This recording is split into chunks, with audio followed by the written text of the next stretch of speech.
Gulay with karne. Wala, bagyo na.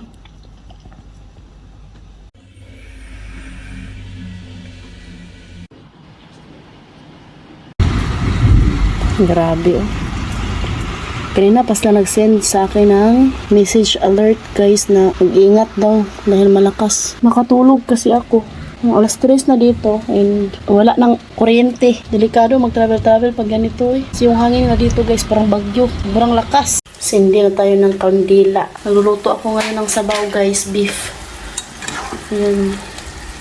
Hindi natin makita dito kasi walang kuryente. Tulog yung mga bata.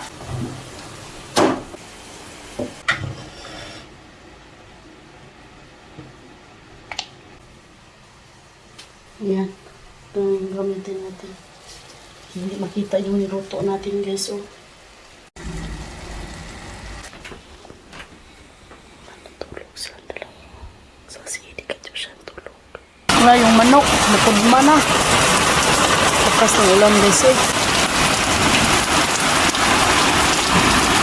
Alas 4 na dito ng hapon guys. Nag-stop na yung ulan pero lakas ng dugdug. Ayan, gising na si Edie.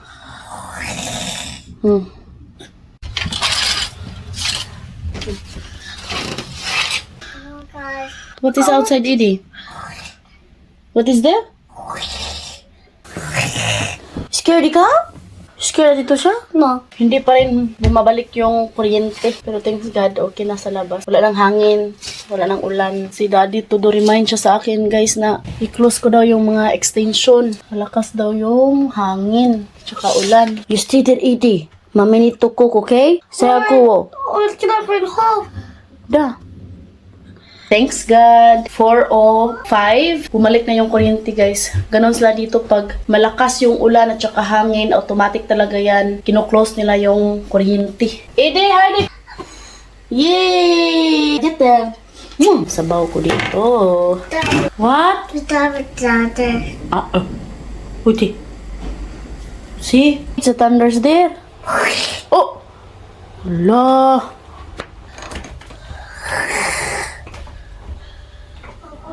So ayan guys, gusto ko lang po magpasalamat sa lahat ng followers namin dito sa Facebook na nag-subscribe din sa aming YouTube channel, sa Instagram. At maraming salamat sa inyo sa pagsuporta sa walang sawang panonood sa aming mga vlog everyday. Gusto ko sanang lumabas guys, kaso nga lang may dugdug pa man. Galing ako sa labas, nagkuha ko ng talbos na kamote.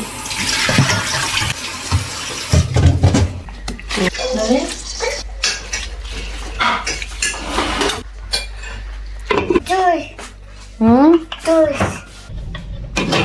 Sarap ito guys kasi sayote. Talbos ng sayote ba?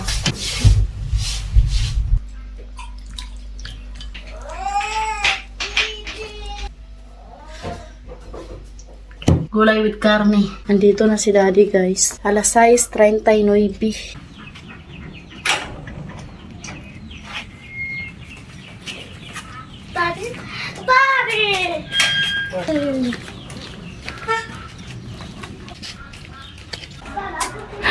Udah Daddy.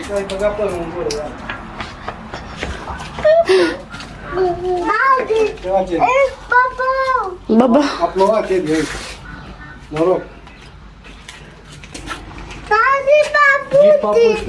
Papuch, hindi papuch.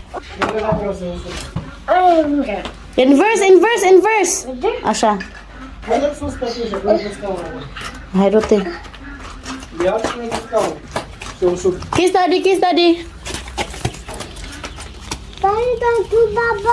Milo, they eat brânză? No.